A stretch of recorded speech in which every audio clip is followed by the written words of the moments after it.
बहुत समय पहले की बात है। श्यामापुर गांव में एक सुशीला नाम की बुढ़िया रहती थी। सुशीला को दो बेटे और दो बहुएं थी। सुशीला को पूरा गांव काकी कह के बुलाता था। सुशीला को दान पुण्य पूजा पाठ करना बहुत अच्छा लगता था। गांव के लोगों को कभी भी किसी भी चीज की जरूरत पड़ती थी तो सुशीला उनकी बहुत मदद करती थी। एक दिन की बात है। अरे काकी, मैं बहुत मुसीबत में हूँ। मेरे बच्चे की तबीयत बहुत खराब है और मुझे दवा लाने के लिए पैसे नहीं हैं। अगर आप मेरी कुछ मदद कर दोगे तो आपका बहुत एहसान होगा। अरे बलदेव, इसमें एहसान की कोई बात नहीं। मैं अभी तुझे कुछ पैसे देती हूँ। तू जल्दी से जाकर अपने बेटे का इलाज करवा। सुशीला जल्दी से घर के अंदर जाती है और कुछ पैसे लाकर बलदेव को दे देती है। उसे पैसे देते हुए उसकी दोनों बहुएं देख लेती हैं। अरे दीदी, देख रही हो, इस बुढ़िया का बस है तो पूरा घर ही उठाकर दान में दे दे। पता नहीं हम लोगों के लिए कुछ छोड़ेगी भी कि नहीं।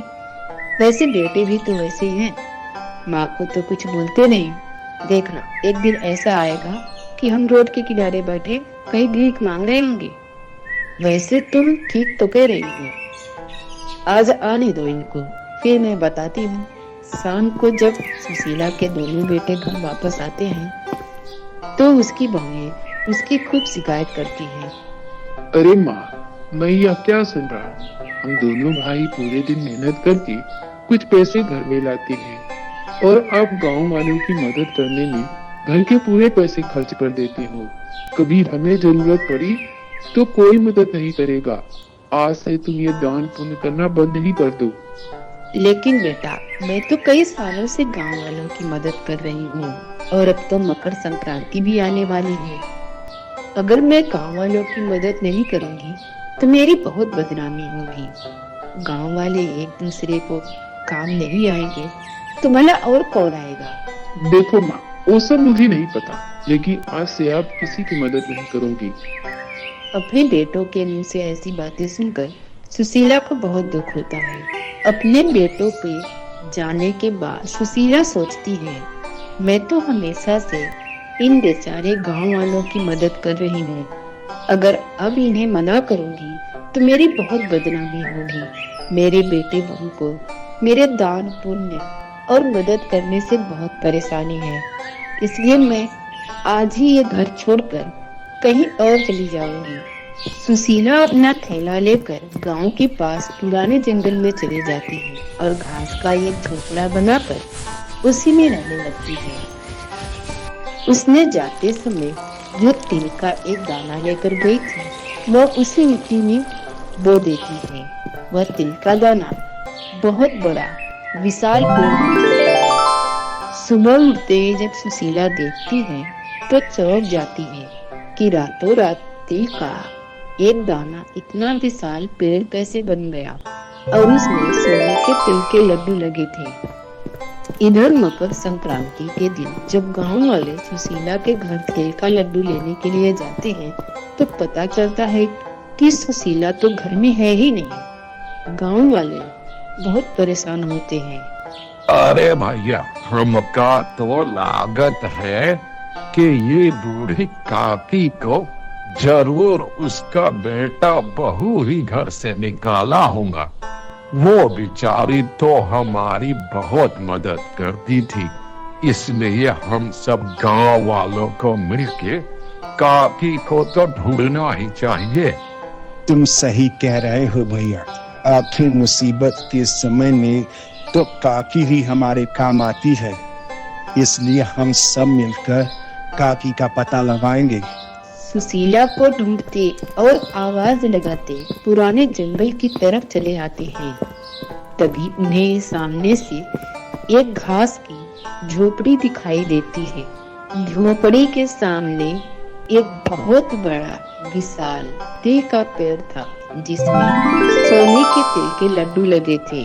सारे गांव वाले सोने के तिल के लड्डू देखकर चौंक जाते हैं।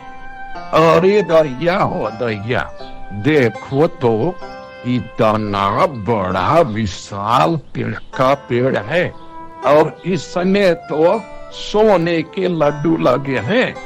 जरूर ये काकी ने ही लगाया होगा, क्योंकि इतना बड़ा पुण्य का काम तो हमारी काकी ही कर सकती है।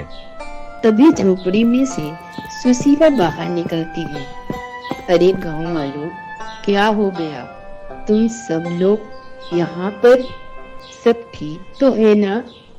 अरे हाँ काकी, सब ठीक है, लेकिन तुम यहाँ पर क्यों आ गई रहने के लिए?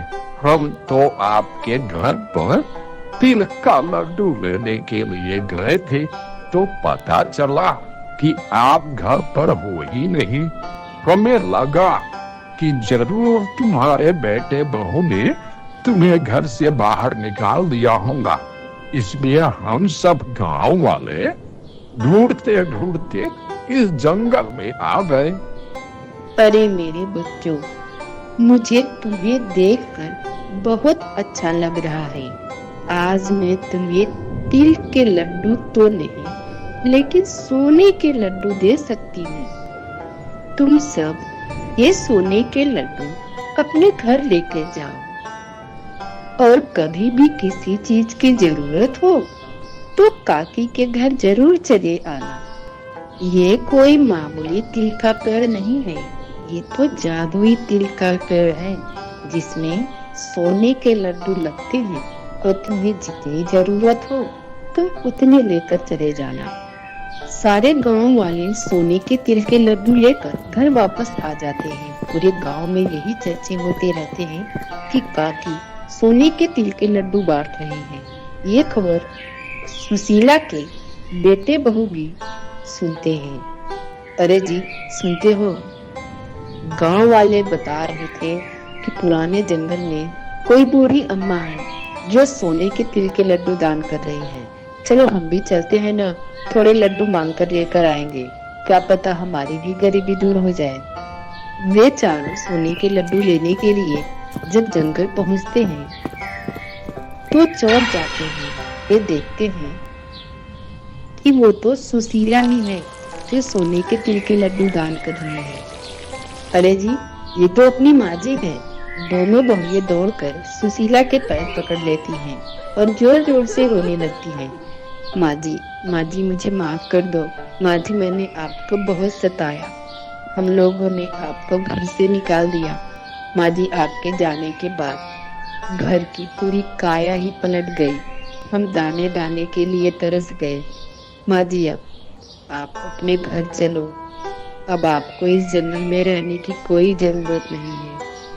अरे नहीं बहू, अब मैं घर नहीं जाऊंगी, क्योंकि मेरे दान पुण्य करने से तुम लोगों को बहुत तकलीफ होती है, और इस जंगल में मेरे पास इन सोने के लड्डुओं के अलावा और कुछ भी नहीं है। मैं जितना चाहूं उतना उसे दे सकती हूँ, इसलिए मैं घर नहीं जाऊंगी। अगर तुम लोगों को इन लड्डुओं की जरूरत हो तो तुम जरूर लेकर जा सकती हो।